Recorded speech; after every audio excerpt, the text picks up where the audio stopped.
Vamos lá então para o nosso estudo do livro Dramas da Obsessão. Nós estamos na segunda parte, falando do passado, né? Capítulo. Na verdade, estamos na terceira parte, na conclusão, no capítulo número 3. Preciso arrumar o banner aqui depois para poder ficar certinho. Deixa eu já fazer isso agora. E no nosso último encontro, então, nós iniciamos essa parte aqui da conclusão, em que nós vimos o desdobramento, né? Bom dia, André. O desdobramento do auxílio que estava sendo prestado por Dr. Bezerra de Menezes e toda a sua equipe a esses dois grupos que lá no século XVI se envolveram nessa trama tão dolorosa. Como nós temos acompanhado, após a desencarnação de todos eles, sejam aqueles que foram torturados ali pela Inquisição, como também pelos próprios responsáveis, né, que eram os representantes da Igreja, que no seu devido tempo também desencarnaram, nós tivemos aqui então, né, teve um salto daquele período para o nosso presente, lá décadas de 1920, 1930, quando aconteceu o início dessa assistência, e aí então nós fizemos aquela relação entre as personagens do presente e aquelas do passado. Aqui no primeiro capítulo que nós estudamos, nós vimos o capítulo 1 e 2, no primeiro capítulo nós tivemos então, aqui conforme a descrição deles, Hildebrando de Azambuja, que era o inquisidor mor e maior responsável pelo drama que desgraçou os Aboabes, ele veio então, reencarnou como Leonel, o guarda-livros suicida, né, que seria o pai dessa família. A Condessa Maria de Faro, cúmplice de Hildebrando no caso Aboabe, a qual precipitou a pedra de escândalo para a consumação do drama, com agravantes, drama que, se ela o quisesse, teria atenuado através do esforço de boa vontade. Ela veio então como a esposa de Leonel, cujo calvário de provações e lágrimas, nessa qualidade, formaria um volume. Isso porque era uma família que tinha ali as suas limitações, as suas necessidades. Com o suicídio de Leonel, ela ficou então como a responsável por manter aquela família diante de tantas e tantas dificuldades, e mais as dores, né, por ter o próprio marido ter cometido suicídio, e também pela filha, que nós veremos a seguir, que também foi suicida, né? Olá, Sil. Durante bem, bom dia. Depois nós tivemos aqui Fausto e Cosme de Mirandela, que eram os dois sacerdotes auxiliares de Hildebrando, e João José, que era aquele cigano espião de Hildebrando que se infiltrou na família Aboabe. Esses três, então, os dois sacerdotes e mais esse cigano, vieram como filhos do casal, reencarnado como Leonel esposa, sendo o último, João José, Alcina, a filha suicida de Leonel. Só para a gente contextualizar, aterrorizado ante as vinditas atrozes movidas pelos espíritos de seus amos de Lisboa, o espírito João José preferiu ocultar-se numa encarnação de formas femininas, esperançado de que, assim disfarçado, não pudesse ser reconhecido. Enganou-se, porém, visto que sua própria organização psíquica atraiçoou-o, modelando traços fisionômicos e anormalidade físicas idênticos ao que arrastara na época citada, né? Isso porque naquela época ele tinha uma deficiência numa das pernas, e quando reencarnou trouxe também essa mesma deficiência. Encontrou de outro modo, enredado em complexos físicos oriundos da mudança de sexo, anormalidades sexuais e mentais fáceis de fornecerem pista de reconhecimento a um obsessor, terminando, como vimos de início, sob pressão perseguidora de Timóteo, que era o pai daquela família judaica, que sistematicamente lhe apresentava em quadros mentais um recipiente com solução corrosiva, por qualquer pequena contrariedade doméstica, porquanto seu desejo seria apossar-se definitivamente desse espírito a fim de escravizá-lo à seita macabra dos vingadores judaicos existentes no invisível, em ação contra aqueles que durante séculos vêm intransigentemente perseguindo, sem razões plausíveis, os da sua raça sob 1000 formas diferentes. Então esse aqui foi um pequeno resumo que foi trazido para nós sobre essa mudança de cenário e vinculando as personalidades do passado com as personalidades do presente. No capítulo 2, nós tivemos aqui a descrição de Dr. Bezerra de Menezes sobre os procedimentos que foram adotados para auxiliar essa família.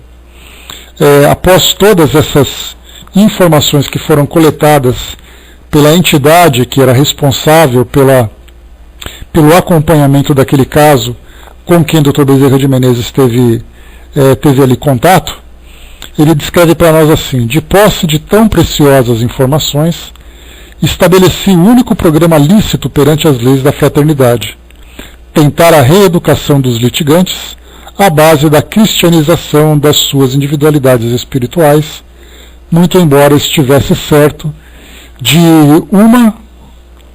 que o aprendizado que se seguiria apresentar-se-ia longo e espinhoso, através de uma ou mais reencarnações. Seria tarefa árdua para nós outros, que os deveríamos aconselhar e instruir, auxiliando-os no reajustamento indispensável, mas seria necessário, imprescindível, que assim fosse, e tanto eu como meus dedicados companheiros de trabalho estávamos dispostos a tentar o certame, uma vez que outro não seria o nosso dever, de cooperadores do grande mestre Nazareno. Aliás, cumpre ao obreiro tão somente a realização dos serviços confiados à sua competência, sem discutir se serão os mesmos penosos, difíceis ou de fácil execução.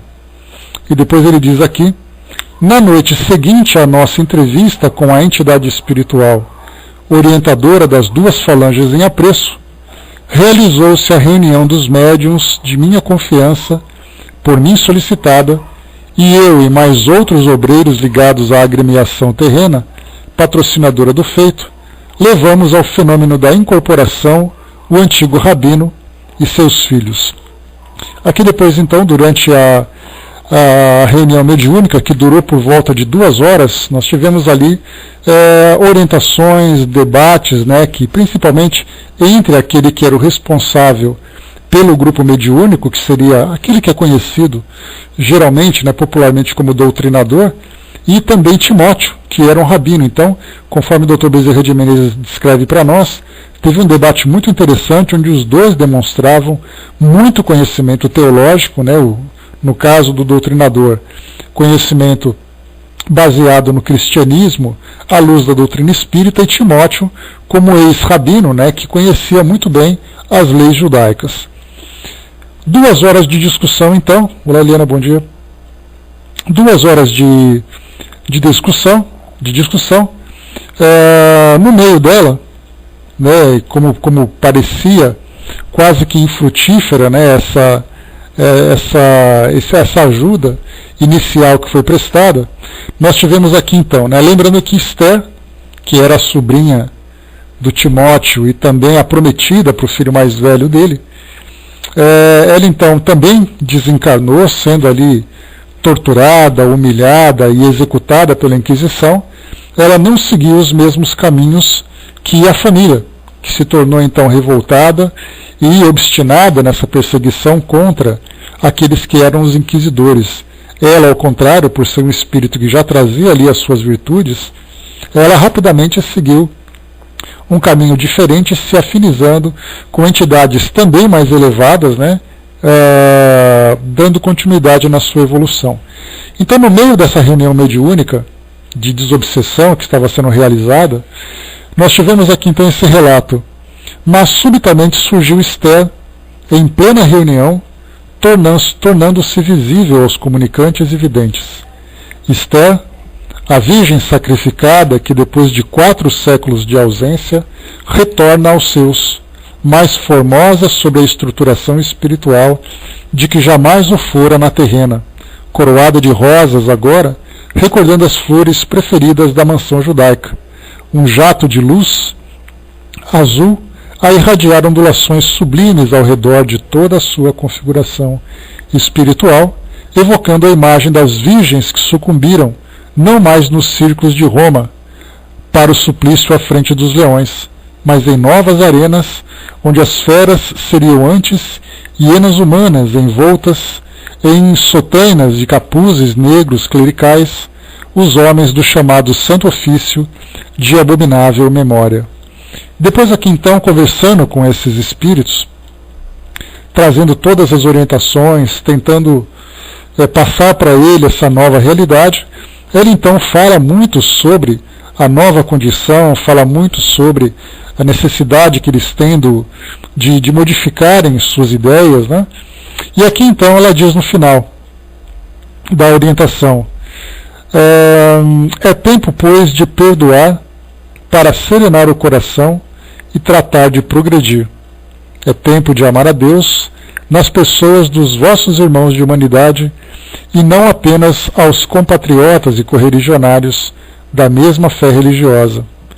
Vinde comigo, e eu vos exporei em serões tão doces como aqueles de outrora, sob a amenidade das oliveiras do nosso solar querido, não mais as leis rigorosas de Israel, que nos eram relembradas pelos velhos códigos hebreus, mas as suaves leis do amor e da fraternidade estatuídas por aquele grande Rabone que me agasalhou e enalteceu em vossa ausência.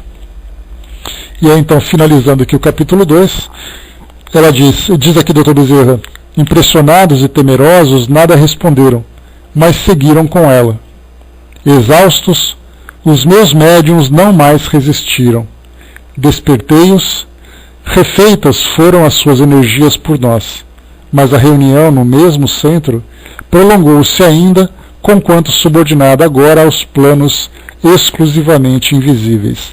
Então nós encerramos o nosso encontro anterior com essas colocações, lembrando também aqui o que foi importante destacar, o trabalho realizado no plano espiritual após as reuniões mediúnicas, diferentemente daquilo que nós vemos fisicamente nos centros espíritas, onde se cumpre aquele horário planejado e aí então os médiuns, acabando o trabalho, voltam para suas casas, voltam para suas atividades. Diferentemente no plano espiritual, aquelas entidades que foram atendidas são então também atendidas espiritualmente para que possam dar continuidade naquele processo de esclarecimento, naquele processo de evangelização a que se submeteram inicialmente. No capítulo 3, então, que é o nosso tema de hoje, vamos lá. As vibrações disseminadas pelos ambientes de um centro espírita, pelos cuidados dos seus tutelares invisíveis, os fluidos úteis, necessários aos variados, condricados trabalhos que ali se devem processar, desde a cura de enfermos até a conversão de entidades desencarnadas sofredoras e até mesmo a oratória inspirada pelos instrutores espirituais, são elementos essenciais, mesmo indispensáveis a certa série de exposições movidas pelos obreiros da imortalidade a serviço da terceira revelação. Essas vibrações, esses fluidos especializados, muito sutis e sensíveis, hão de conservar-se imaculados, portando intactas as virtudes que lhes são naturais e indispensáveis ao desenrolar dos trabalhos, porque assim não sendo, se mesclarão de impurezas prejudiciais aos mesmos trabalhos, por anularem as suas profundas possibilidades. Daí porque, a espiritualidade esclarecida recomenda aos adeptos da grande doutrina o máximo respeito nas assembleias espíritas, onde jamais deverão penetrar a frivolidade e a inconsequência, a maledicência e a intriga, o mercantilismo e o mundanismo, o ruído e as atitudes menos graves, visto que estas são manifestações inferiores do caráter e da inconsequência humana, cujo magnetismo, para tais assembleias, e portanto para a agremiação que tais coisas permite, atrairá bandos de entidades hostis e malfeitoras do invisível que virão a fluir nos trabalhos posteriores, a tal ponto que poderão adulterá-los ou impossibilitá-los, uma vez que tais ambientes se tornarão incompatíveis com a espiritualidade iluminada e benfazeja. Então, orientando sobre a importância da manutenção do padrão vibratório elevado nos trabalhos que são realizados. Muito diferente, porque nós temos uma confusão que às vezes nós encontramos em algumas discussões a respeito dos trabalhos que são feitos em casas espíritas, sobre o rigor do comportamento dos trabalhadores. Existe ali uma diferença muito grande você trabalhar com responsabilidade, mas num ambiente que traz uma certa dose de descontração, e ao mesmo tempo você tem o rigor de um trabalho, mantendo aquele rigor ortodoxo, que muitas vezes até beira o desconforto para os trabalhadores. Então, existe uma diferença muito grande entre um tipo de rigor, de seriedade, e o outro tipo de seriedade. E, ao mesmo tempo, também é importante a gente sempre considerar que o que faz o padrão vibratório de uma instituição é exatamente o padrão mental dos seus trabalhadores, e não necessariamente aquela postura física que é apresentada. Então, muitas vezes exige uma postura de uma fisionomia sisuda, aquele rigor, como eu comentei com vocês há pouco, um rigor religioso, mantendo aquele silêncio clerical, dentro de uma reunião mediúnica, as palestras que não podem ter risos, as pessoas que não podem conversar durante os trabalhos, mesmo que seja uma conversa relacionada com o trabalho. Temos ali algumas lideranças que mantêm aquele rigor, quase de um monastério, quase que de um convento, para que as pessoas não se desviem da concentração daquele trabalho, e muitas vezes esse tipo de comportamento acaba fazendo com que, embora fisicamente demonstrem aquela organização, mentalmente existe ali um desvio muito grande, porque as pessoas acabam não apenas se sentindo desconfortáveis diante desse rigor, como também não concordando com aquilo que é apresentado. Fraterna, bom dia. Carlos, bom dia. Então, o que é colocado para nós é exatamente isso, a importância da manutenção desse padrão vibratório dentro desse ambiente, para que exatamente esses fluidos que envolve a todos, que envolvem a todos que estão ali presentes, sejam mantidos imaculados, mantidos puros desde a sua origem. Do contrário, se houver ali uma mudança na postura mental, no comportamento das pessoas que fazem parte desse trabalho, esses fluidos naturalmente acompanharão esse padrão mental, fazendo com que dificultem-se o trabalho para as entidades mais elevadas e, ao mesmo tempo, facilite a penetração de entidades desequilibradas que possam causar ali a desarmonia das atividades. Então, exatamente isso que é importante para a gente lembrar sempre. A descontração é sempre algo bastante favorável em todos os trabalhos, em todos os ambientes de trabalho, desde que dosadas da forma correta, desde que mantida de uma forma saudável.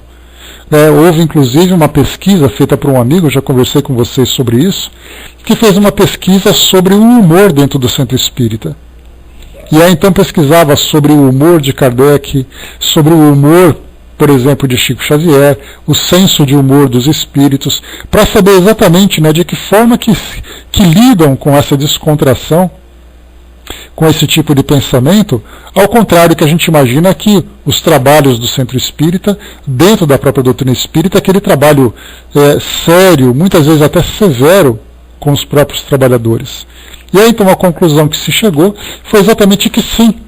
Chico Xavier, ele comentava, fazia ali as suas colocações, né? Basta a gente lembrar, por exemplo, no próprio programa Pinga Fogo, né, que foi um programa muito descontraído, apesar da seriedade.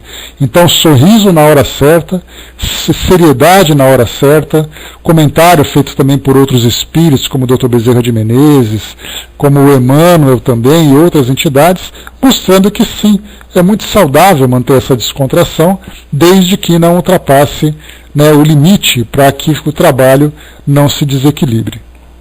Muito bem, continuando.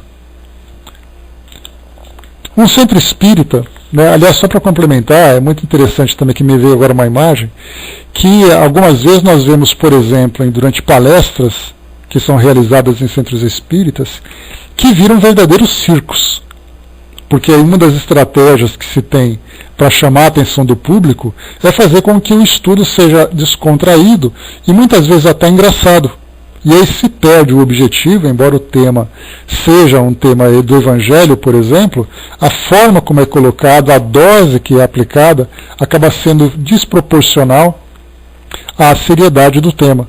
Então muitas vezes nós vemos ali que são palestras ótimas, mas que são muito pouco proveitosas no sentido de aprendizado. Ótimas porque as pessoas saem mais relaxadas, saem mais animadas, mas muitas vezes muito pouco instruídas. Então é importante também observar esse tipo de comportamento. Continuando, vamos lá. Né? Mas sabe o que acontece, Tico e Teco? Isso é uma estratégia que se tem. Nós vemos, por exemplo, em salas de aula. Né, nós temos professores que são muito engraçados. Para quem já estudou, por exemplo, em cursinhos, é muito comum você fazer piadas, você usar até palavrões para fazer com que os alunos fixem aquela matéria. Então, são estratégias, né? Só que quando a gente trabalha, principalmente dentro de uma instituição filosófica religiosa, há a necessidade de um equilíbrio muito grande para isso, para que sim, seja um ambiente agradável, seja um ambiente relaxante, mas que ele seja também bastante proveitoso. Se ele desequilibrar, aí o trabalho acaba sendo não apenas mal feito, como também acaba interferindo no próprio padrão vibratório da instituição.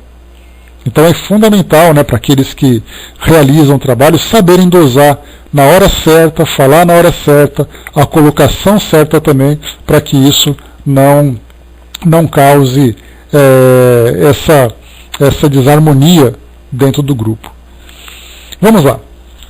Um centro espírita, onde as vibrações de seus frequentadores, encarnados ou desencarnados, irradiem de mentes respeitosas, de corações fervorosos, de aspirações elevadas, onde a palavra emitida jamais se desloque para futilidades e depreciações, onde, em vez do gargalhar divertido, se pratique a prece, em vez do estrépito de aclamações e louvores indébitos, se emitam forças telepáticas à procura de inspirações felizes, e ainda onde, em vez de cerimônias ou passatempos mundanos, cogite o adepto da comunhão mental com os seus mortos, amados e os seus guias espirituais, um centro assim, fiel observador dos dispositivos recomendados de início pelos organizadores da filosofia espírita, será detentor da confiança da espiritualidade esclarecida, a qual o elevará à dependência de organizações modelares do espaço, realizando-se então em seus recintos sublimes empreendimentos, que honrarão os seus dirigentes dos dois planos da vida. Somente esses, portanto, serão registrados no além-túmulo como casas beneficentes ou templos do amor e da fraternidade, abalizados para as melindrosas experiências espíritas, porque os demais, ou seja, aqueles que se desviam para normas ou práticas extravagantes ou inapropriadas, serão no espaço considerados meros clubes onde se aglomeram aprendizes do espiritismo em horas de lazer. Olha que colocação importantíssima feita aqui por Dr. Bezerra de Menezes. Que no próprio plano espiritual, os espíritos sabem onde podem ir para poder realizar um trabalho ou buscar auxílio. Porque quando percebem que uma instituição não traz essa seriedade, os espíritos que buscam também um trabalho com seriedade, uma ajuda com seriedade, não se importam em aparecer por lá. Ao contrário, aqueles que desejam também o divertimento ou absorver aquilo que é emitido pelos participantes, certamente saberão onde ir. E a mesma coisa acontece não apenas nas instituições espíritas. As colocações do Dr. Bezerra de Menezes faz uma referência, obviamente, aos ambientes espíritas, onde a doutrina espírita é estudada e onde os trabalhos são realizados baseados nesses princípios. Mas nós podemos estender esse mesmo entendimento para as demais instituições religiosas, onde nós encontramos algumas igrejas que são verdadeiros circos, onde se pula, se grita, se joga, se chacoalha. A gente fica se perguntando, mas qual espírito sério teria a preocupação de participar das atividades de uma instituição onde tem esse tipo de comportamento? Onde até mesmo as práticas, né, relacionadas com os interesses mundanos, né, onde se preocupa com a acumulação de dinheiro, onde se tem ali as influências, a politicagem, tudo isso é praticado, certamente os espíritos não vão. Assim como os próprios frequentadores encarnados já sabem que lá, naquele local, não é o local adequado para que eles possam encontrar aquilo que procuram. Então, lembrando que isso se estende para todos os ambientes onde uma filosofia séria, uma prática, acaba sendo realizada. Né? A questão que nós colocamos, né, na forma como as pessoas se comportam nessas instituições é uma questão de educação, né? Ou seja, todos nós somos educados por um tipo de postura num determinado ambiente. Nós aqui, por exemplo, no nosso ambiente, aqui na nossa sala, nós temos aqui o nosso modo de comportamento. Sabemos exatamente a hora de brincar, a hora de conversar, né, de manter o foco no tema que está sendo estudado. Quando nós vamos no centro espírita, nós temos ali o padrão do comportamento das pessoas, onde você deve ir, como você deve se comportar, como é a agenda que funciona naquele local, né, de qual é que tipo de postura respeitosa cada um deve ter com cada situação que é apresentada. Enfim, nós somos naturalmente educados. Não é aquela educação formal, onde todo mundo é chamado numa salinha e recebe ali um manual de conduta, mas nós naturalmente vamos nos afinizando com aquilo que é demonstrado. No caso das instituições, onde nós encontramos não só essas futilidades, esse comportamento desequilibrado, como também essas tantas extravagâncias com gritos, com danças e tudo mais, as pessoas vão naturalmente se afinizando com aquilo que a própria instituição oferece. Então você tem ali seu comportamento, e quando você chega naquele ambiente e vê o que você pode ou você não pode fazer, a gente vai então se afinizando com esse tipo de postura. Só que se o participante, aquela pessoa, não tiver o bom senso, não tiver o equilíbrio suficiente para dosar as próprias condutas, ela se deixa levar por aquele tipo de modelo. E é daí então que nós vemos, né, tantas e tantas situações que são que beiram a ridicularização mesmo, né, das práticas religiosas. Então isso se reflete não apenas sobre os participantes encarnados, mas também sobre os participantes desencarnados, incluindo aqueles que seriam os trabalhadores, os orientadores. Pois é aquela questão, tic-tac, as pessoas vão se juntando por afinidades. Se gostam daquilo, eles vão encontrar aquilo naquele ambiente. Só que nós temos que pensar exatamente, né, o bom senso deve prevalecer. O que você busca naquele local, qual é o tipo de padrão que deve ser mantido em termos de valores, em termos de postura mental, para que o trabalho seja bem realizado. Se as pessoas não tiverem essa instrução, esse tipo de instrução, elas vão se comportar cada uma do seu próprio jeito. Né? Então, assim, é algo muito específico de cada ambiente, mas todas elas devendo buscar a mesma seriedade, a mesma responsabilidade. Então essa passagem aqui do Dr. Bezerra de Menezes, ela foca muito nesse ponto, chama a nossa atenção nesse sentido. Continuando então, vamos lá. Ora, convinha a programação por mim estabelecida em torno do caso Leonel e os judeus, que esses últimos iniciassem no próprio ambiente do centro, já mencionado, o seu aprendizado mais urgente, visto que muito prejudicados se encontravam eles pelo acervo de 4 séculos de hostilidades, para que os removêssemos tão subitamente para o espaço, a despeito das possibilidades que tínhamos de o fazer. Então aqui, um ponto importante, né? Só concluir aqui, então, deixa eu só terminar aqui. Aliás, o seu embrutecimento vibratório, a exiguidade da sua visão espiritual, que não perceberia senão formas pesadas, se adaptariam melhor ao sistema físico humano, enquanto que no além nos seriam necessárias materializações muito penosas a fim de que nos fizéssemos devidamente compreendidos. Então, o que ele quis colocar para nós aqui é que muitas entidades que são assistidas nessas instituições, né, Silmar, bom dia, que são assistidas nessas instituições, eles passam por vários estágios de auxílio. Para aqueles espíritos que se encontram ainda muito ligados ao mundo material, eles serão assistidos no próprio mundo material. Por isso que são muitas vezes passadas para nós as ideias, né, passadas para nós, as ideias de postos de socorros aqui no mundo físico. Alguns postos ligados a centros espíritas, outros postos ligados a outras instituições, outros postos independentes, mas aqui ligados ao mundo físico. Exatamente para que os espíritos possam, de uma forma gradual, mudar o seu padrão vibratório, para depois se sintonizarem com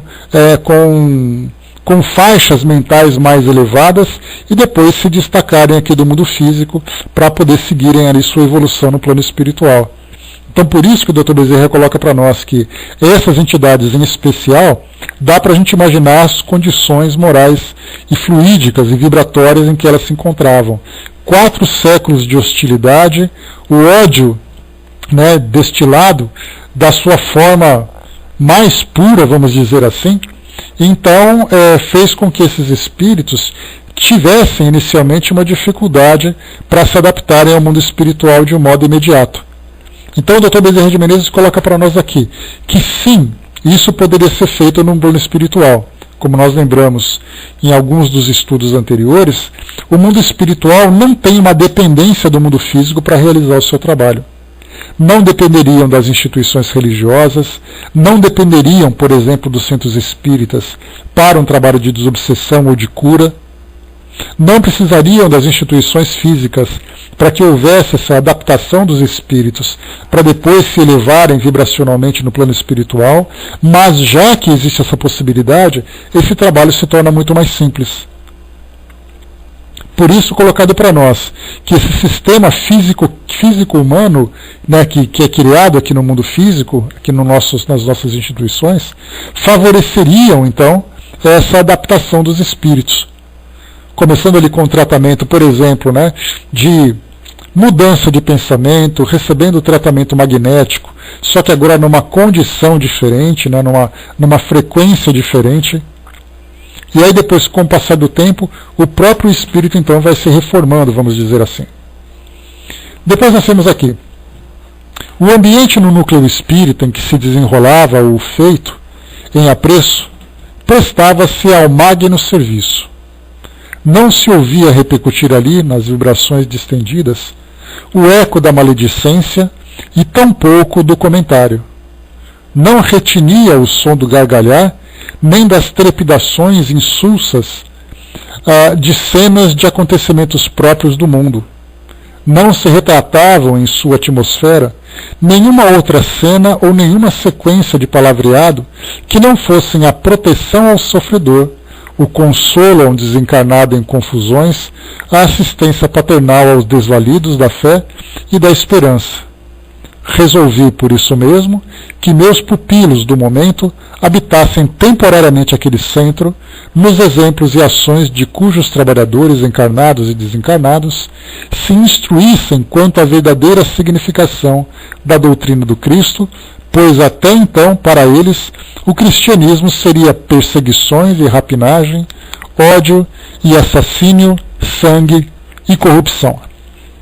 Então, para esses espíritos, devido às experiências que eles viveram nessa perseguição que a igreja na época, representando o cristianismo, realizou, para eles então o próprio cristianismo representava isso. Essa perseguição, essa iniquidade, né, de valores, de práticas relacionadas com a doutrina principal, né, que foi transmitida por Jesus.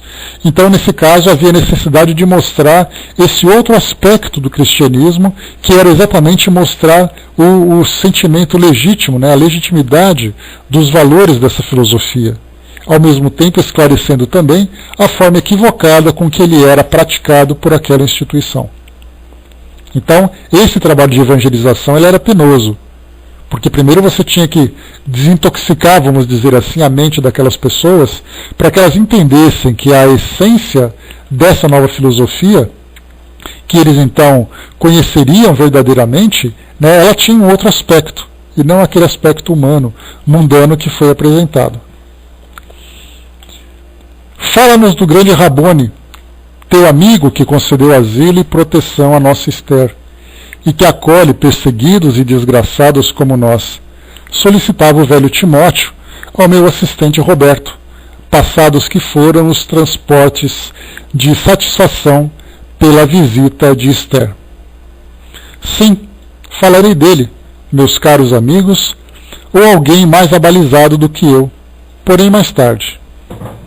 De início, apreciareis e deduzireis vós mesmos dos meus ensinamentos através das ações de discípulos seus que, como homens que ainda são, dirigem e movimentam esta associação terrena em cuja sede vos encontrais hospedados.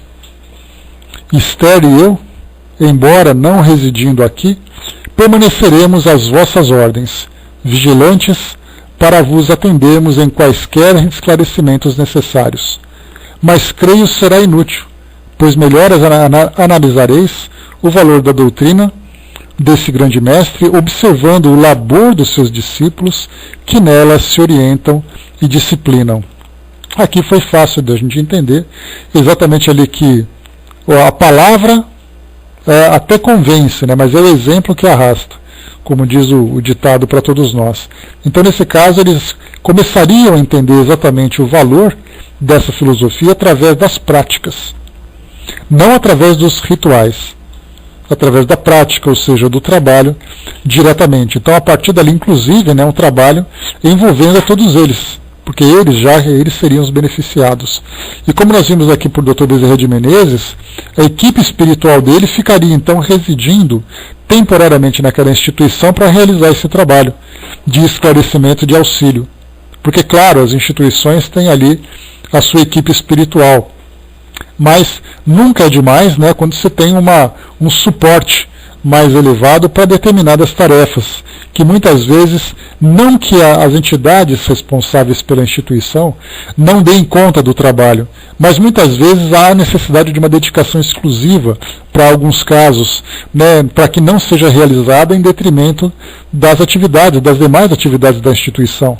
Basta a gente lembrar que hoje, um centro espírita de médio porte, nós temos ali trabalhos de cura, trabalhos de estudo, de desobsessão, palestras, evangelização, e dentre outras, né? Então, se você tem no plano espiritual um trabalho que demanda tamanha concentração, tamanho esforço, é natural que venham outros espíritos auxiliar nessa tarefa. Aliás, nós veremos nas obras de André Luiz, que nós estudaremos em breve, que mostra-lhe que muitas vezes André Luiz e outros espíritos, né, ele no caso ia como aprendiz inicialmente, depois ia como participante daquela equipe, eles iam ali nas instituições auxiliarem em desobsessão, em cura, auxiliar desencarnados, enfim, várias e várias atividades que eram realizadas.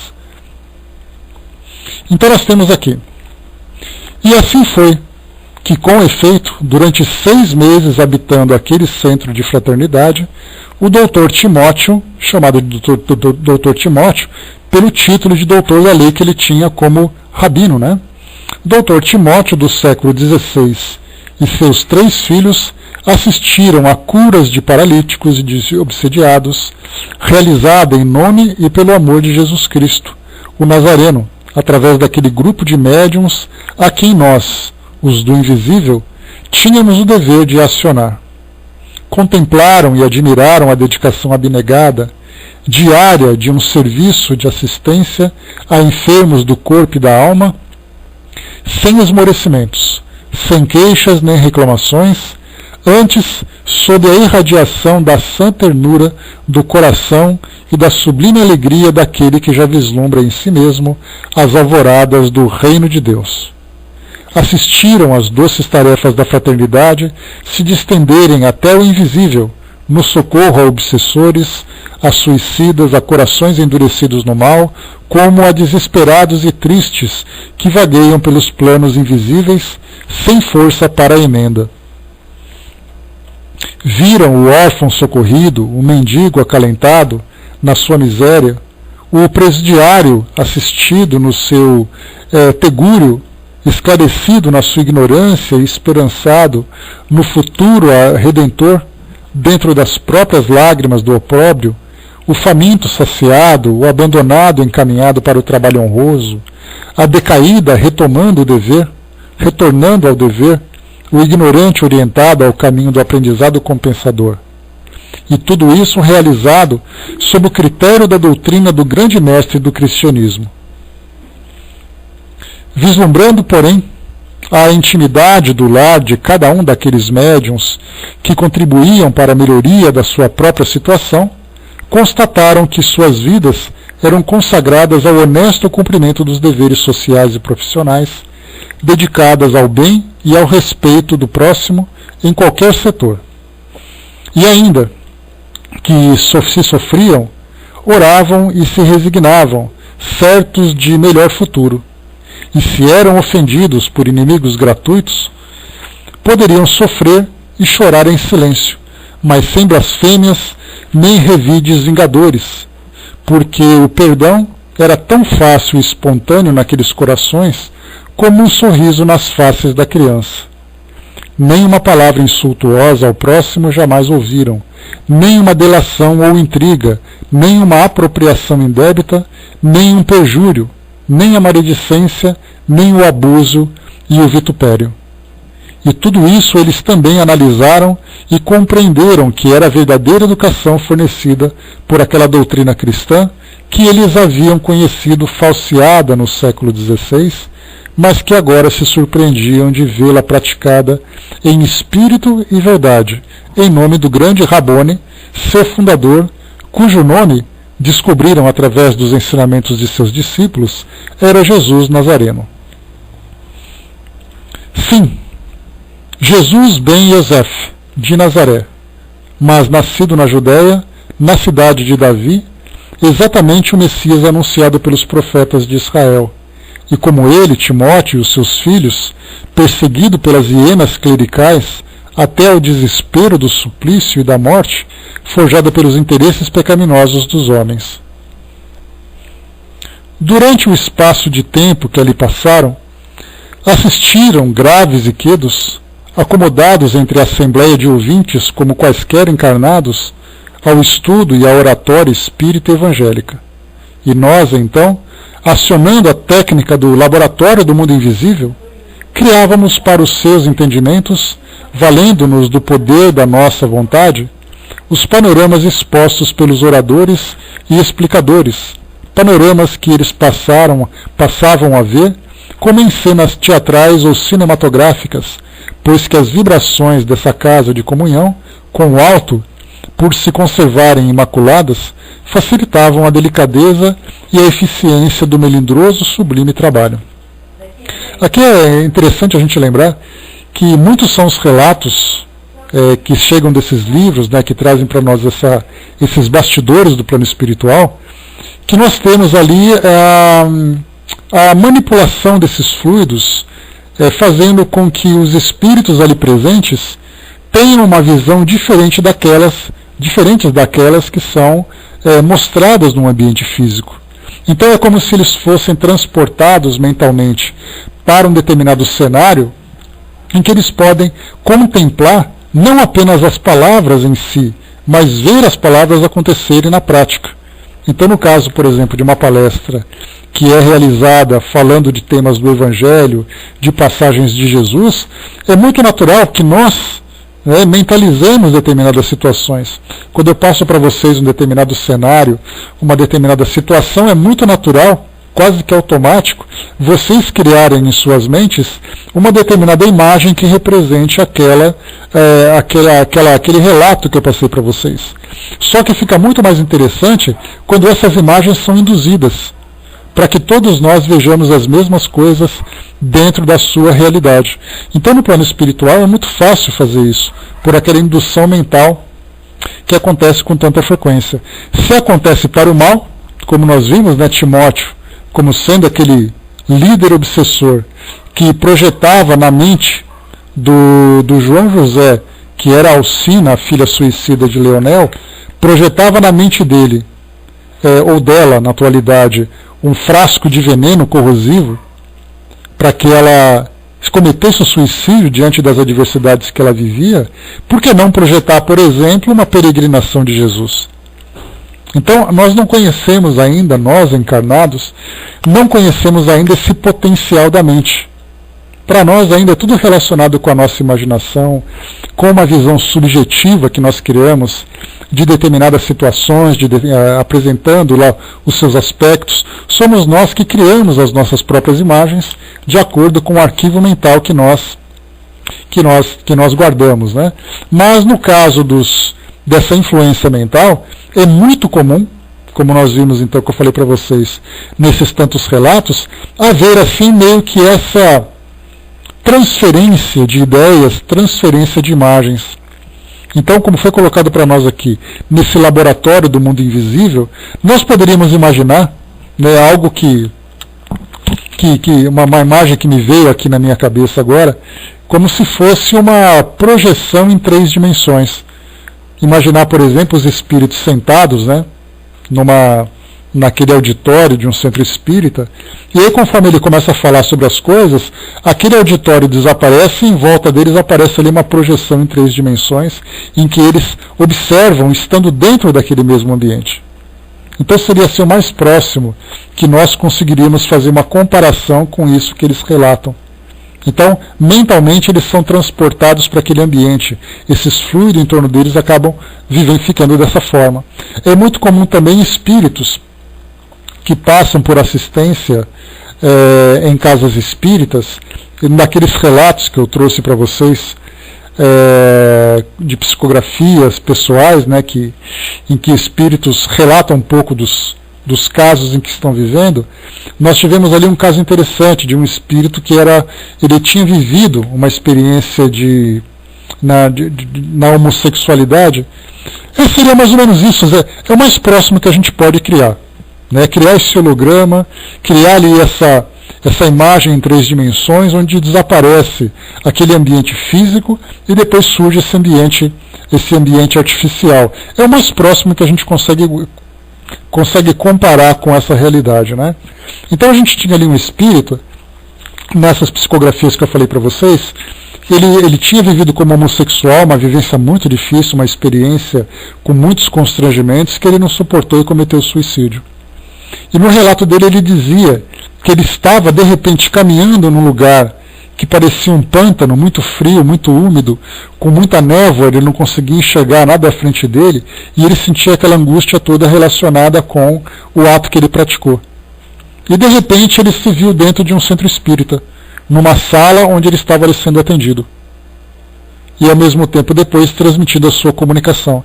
Então nós vemos assim que essas mudanças que acontecem na mente dos espíritos é algo que nós aqui no mundo físico temos uma dificuldade muito grande para poder compreender. Porque a nossa realidade não é essa, a nossa realidade ela é material.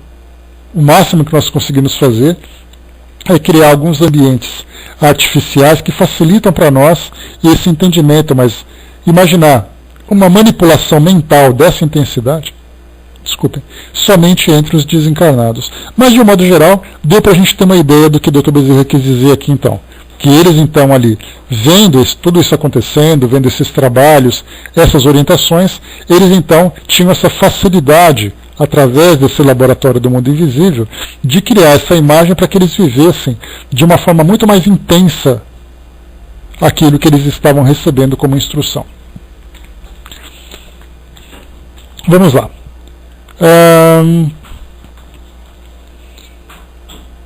Eu acho que, na verdade, Tic-Tac, não são os ensinamentos em si. Eu acredito que é a forma como eles são passados. Porque nós poderíamos aqui, como nós já chegamos a estudar sobre isso, quando falamos no livro A Gênese, falando sobre a gênese do mundo, nós levamos em consideração, né, toda a mitologia que é criada em torno, né, da criação do mundo a partir da cultura hebraica. Chegamos a ver algumas outras mitologias, né, de outros povos. Ou seja, é a forma como você aborda.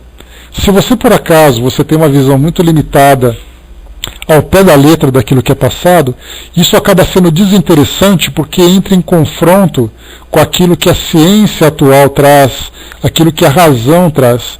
Se nós estudarmos, por exemplo, o livro Gênesis, interpretando devidamente cada uma das suas passagens, entendendo como sendo uma mitologia, entendendo como sendo figuras de linguagem, entendendo a sua realidade, nós não teremos problema. Agora, se eu falar para vocês assim, olha, Adão e Eva foram os primeiros porque isso está lá nas Escrituras, você naturalmente vai ignorar. Então, quer dizer, significa que, não que os textos não tenham valor, muitas vezes a forma como é transmitida é equivocada, e eu acredito que até mesmo existe uma falta de interesse de muitos daqueles que são responsáveis por esses estudos em entenderem e fazerem as devidas interpretações dessas passagens. Até porque a gente lembra que pegar, por exemplo, os textos antigos como o Antigo Testamento, nós temos ali um livro que traz para nós uma história contada, a saga de um povo, contada através de muitas figuras, né, de muitas imagens, de muitas alegorias. E para a nossa realidade é assim, se você gosta de história, se você gosta de conhecer essas histórias, isso é muito interessante. Mas para aqueles que buscam conhecimento científico sobre o mundo espiritual, que quer conhecer as interpretações de Jesus por outra perspectiva, muitas vezes é falta de tempo e falta de interesse mesmo em conhecer essas passagens. Né? Então, assim, dentro da moralidade, nós encontramos esses valores espalhados através de várias gerações, em vários textos. A gente vai escolher. Como eu falei para vocês, eu gosto muito de estudar, isso é um perfil meu, eu gosto muito de estudar o aspecto científico e filosófico da doutrina. A parte evangélica, para mim, é muito complicada, embora nós façamos estudos sobre ela. Então eu tenho uma preferência. Se você colocar os 5 livros da codificação e falar assim, ó, pega aquele que você mais gosta. O último que eu vou pegar provavelmente é o Evangelho segundo o Espiritismo. E depois o livro A Gênese.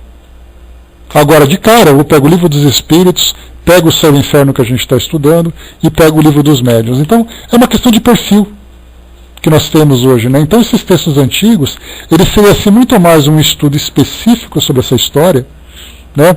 No caso, por exemplo, dos Salmos, teria que ter um estudo mais dedicado para entender o que exatamente são os Salmos, quem escreveu, para quem foi escrito. Então é muito difícil para nós hoje, já que isso não faz parte, vamos dizer assim, do nosso currículo, ter uma dedicação exclusiva sobre essa passagem.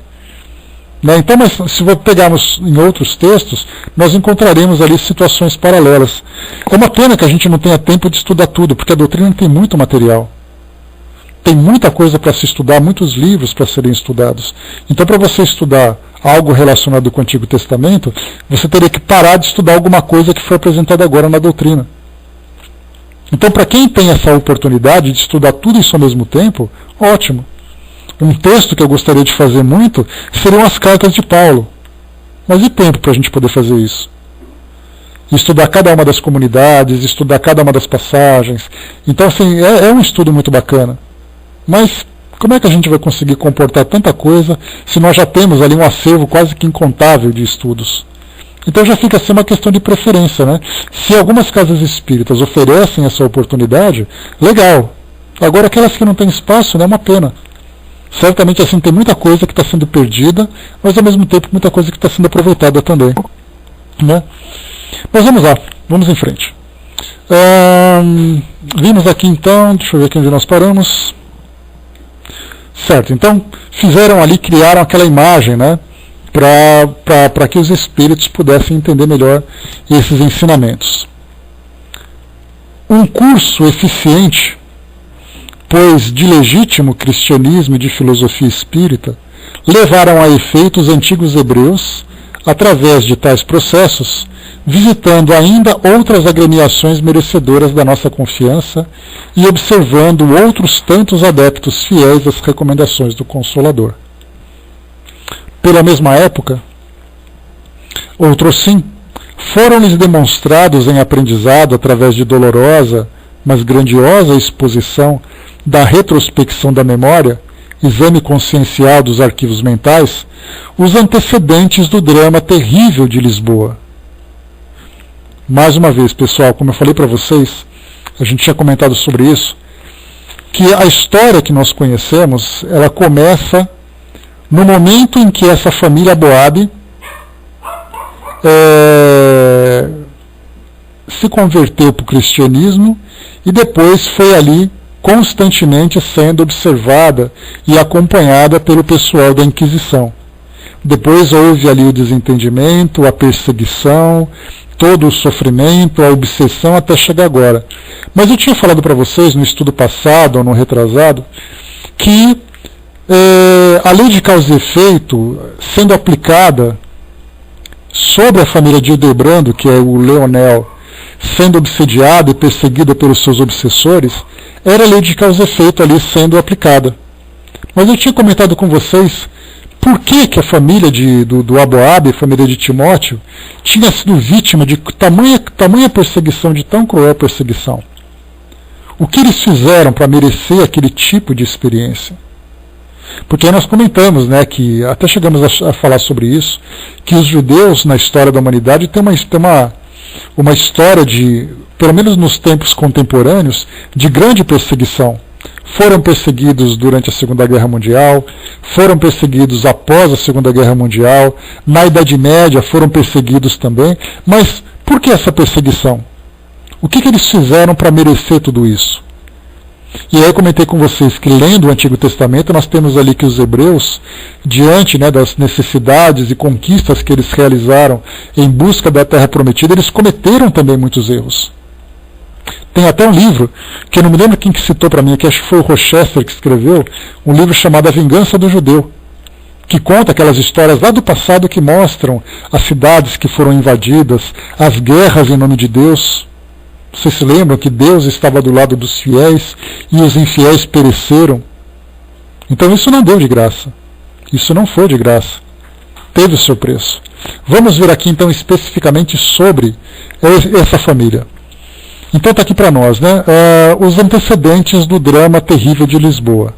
Aboabe e filhos haviam existido em Jerusalém ao tempo dos primeiros cristãos como autoridades judaicas e romanas, exercendo então, sobre os inofensivos adeptos do cristianismo nascente, atrocidades análogas às que tantos anos mais tarde vieram a experimentar, por sua vez, sob as garras da Inquisição de Portugal. Olha só então, aqui vimos uma relação. A própria Emmanuel passou por isso também. Conhecendo um pouquinho a história dele, né, lá no livro Há 2000 anos, ele fala que ele não foi um perseguidor. Mas ele foi um indivíduo que, embora tivesse influência, ele foi indiferente àquilo que aconteceu com Jesus. E depois, no livro 50 anos depois, ele sofreu ali como um escravo. E depois ele foi vivendo outras experiências para poder se redimir. Então, nessa família em especial, nós tivemos, né, ou seja, quem com ferro fere, com ferro será ferido. Assim diz a passagem do Evangelho. E nós vemos aqui a aplicação dessa lei. No passado eram perseguidores.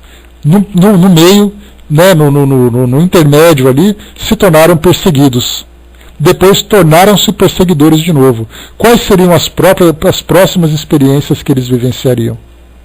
Já que essa perseguição, mesmo que eles tivessem as suas justificativas, elas causaram muito sofrimento. Qual seria exatamente o ajuste necessário diante dessa lei de causa e efeito? E continuando,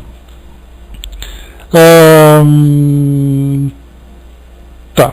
Então, compreendendo claramente a lógica dos fatos, ou a lei de causa e efeito, humilharam-se, reconhecendo o erro em que incorriam havia séculos, e desfeitos em lágrimas de sincero arrependimento, renderam-se à evidência da irresistível doutrina do amor, do perdão e da fraternidade, que desde os dias longínquos do Calvário irradia a redenção para a sucessão dos séculos. Lembrando que Calvário, né, era o nome do monte, né, onde as cruzes foram fixadas para a execução dos criminosos naquela época, e em que Jesus foi também sacrificado. Então, quando se fala em Calvário, vamos se lembrar do local, né, porque Calvário está muito relacionado hoje com sofrimento. Né? É porque meu Calvário é meu sofrimento. Só que, na verdade, Calvário representa geograficamente o local onde Jesus foi então crucificado. Né? Tá. E constataram exatamente, né? Mas sabe o que acontece, Guizã? Quando você fala em olho por olho, dente por dente, essa era a lei de Talião, né, que lá na Babilônia se aplicava, que era uma lei, um método daquela época. Nós tivemos depois, com o passar do tempo, a lei do amor imperando, porque no início, a gente lembra que toda civilização no seu início, há a necessidade de criar suas próprias leis para poder fazer com que ela se desenvolva. Então, essa lei de Talião, ela foi aplicada inicialmente. Né? Lembrando que Talião significa reciprocidade. Então, é uma lei, né, de reciprocidade. E depois, com o passar do tempo, conforme o nosso entendimento foi se desenvolvendo, nós percebemos que sim, o erro praticado, o desvio, exige a reparação. Mas a lei do amor, ela pode ser aplicada como um atenuante também. Ou seja, diminuir a intensidade dessa lei pela prática, pela redenção do próprio indivíduo. Né? Então, eu acho que tic-tac não é quem fez, é por que foi feita. Né? Então, como eu falei para vocês, o homem criou essa própria lei, né, sem dúvida nenhuma, mas que há necessidade dos ajustes no seu devido tempo. Então, tudo foi criado pelo homem e, ao mesmo tempo, também criado por Deus, já que o homem é a própria criatura de Deus. Só que tudo no seu tempo. A gente não pode esperar, por exemplo, que, mesmo que a nossa legislação atual seja uma legislação que traga ali as suas falhas, ela tem também ali muitos pontos favoráveis. Essa mesma lei não pode ser aplicada, por exemplo, não poderia ser aplicada, por exemplo, por uma civilização de 3.000 anos, onde os valores, o comportamento é completamente diferente. Então, primeiro é a necessidade da severidade. Depois ela vai se abrandando conforme as próprias consciências também vão se modificando. Né? Vamos lá. E constataram assim que aquela fé clerical que, sob os auspícios do Santo Ofício de sacrílega memória, se pretendeu impor pela crueldade da violência, longe estava de se assemelhar às blandiciosas lições daquele doce Rabboni que recomendava aos seus discípulos: amai-vos uns aos outros como eu vos amei. Né? Que bom, obrigado, dona Edmim.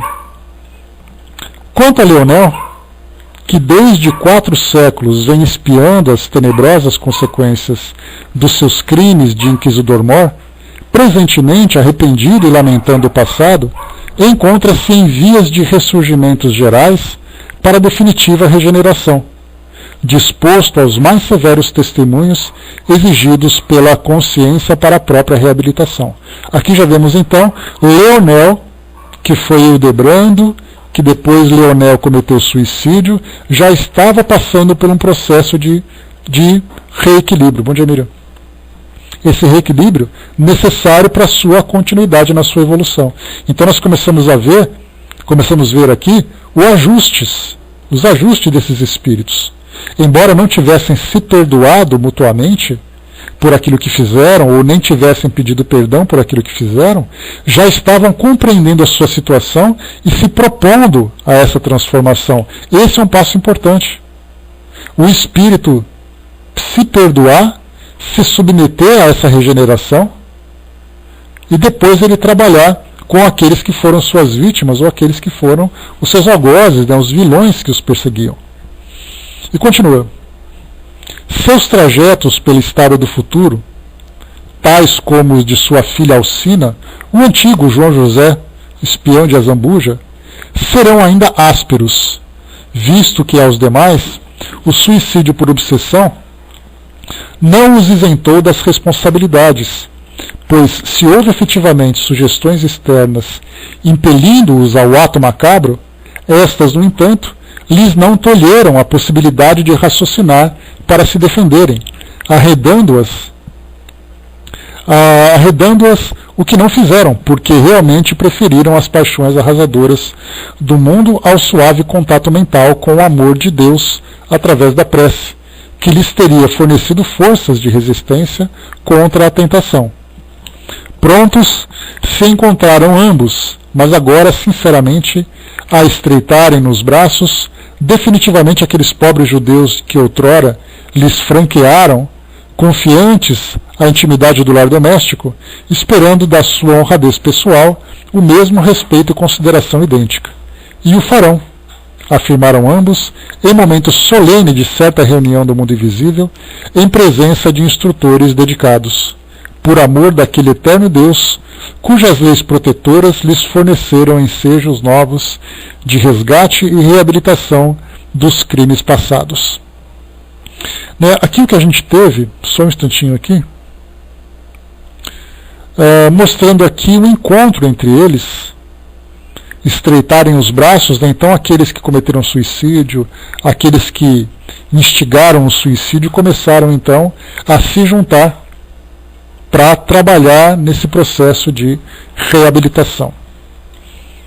Acrescentarei finalmente que o antigo rabino Timóteo Aboab, já reencarnado nos dias atuais, receberá em seu futuro lar conjugal como filhos de um consórcio legítimo, além dos seus mesmos 3 filhos de outrora, em novas experiências de reabilitação e progresso, também aquele pobre Leonel e sua filha Alcina, aos quais impeliu ao suicídio através de um constante e sistemático trabalho de obsessão simples e ignorada.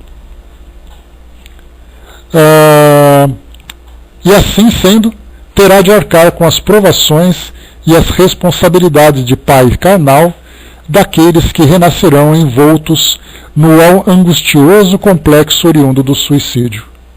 E Joel, Saulo e Rubem, que eram os 3 filhos do rabino, serão por isso mesmo irmãos consanguíneos daquele que foi terrível Azambuja de sinistra memória, como daquele ignóbil João José, os quais, porém, se vêm redimindo lentamente através dos penosos, mas eficientes serviços expiatórios concedidos pela lei divina da reencarnação.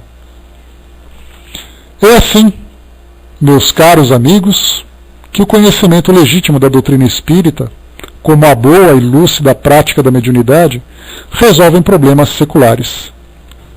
Pois não esqueceis de que foi através da mediunidade bem orientada, à luz do Evangelho do Cristo e sob o rigor da ciência transcendental, que os Aboabes se encaminharam para a regeneração individual, e que a família de Leonel, igualmente convertida sob orientações espiritistas, obteve forças e ensejos para o único alvo que lhe caberia atingir a fim de lograr serenidade para progredir moral e espiritualmente, isto é, o amor e o respeito às soberanas leis de Deus.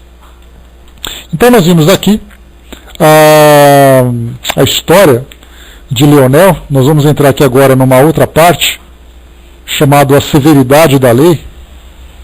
Nós temos aqui já no final, dos nossos estudos desse livro, temos aí 35 páginas mais ou menos para concluir o nosso livro, e nós vamos começar então aqui nessa parte da severidade da lei, que já começa com a introdução de uma passagem do livro de Mateus, capítulo 5, versículos 25 e 26.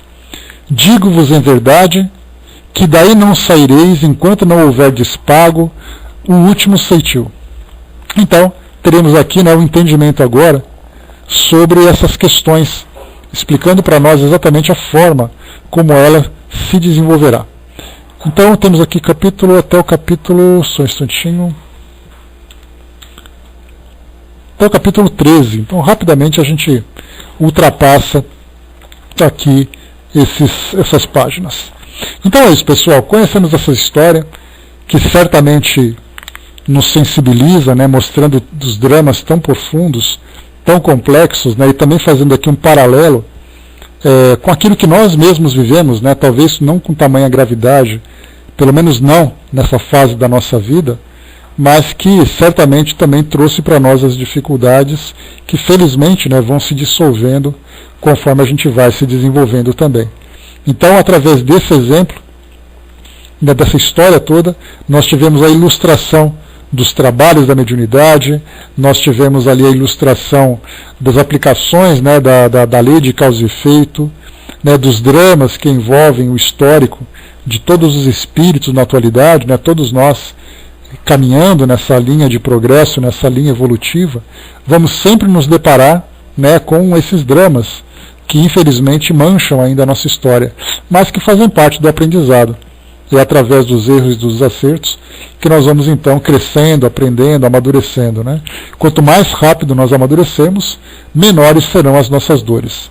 Inclusive nós estamos estudando o livro O Céu e o Inferno, lá na segunda parte dos exemplos, e nós vimos nesse primeiro no capítulo 2 os espíritos felizes, mostrando, né, todas as suas experiências, as suas conquistas e a forma como chegaram ao plano espiritual. O próximo capítulo 3 agora serão os espíritos medianos, em condições medianas. E nós veremos aqueles espíritos que sim, se deram bem no plano espiritual, né, na chegada no plano espiritual, pela forma como viveram,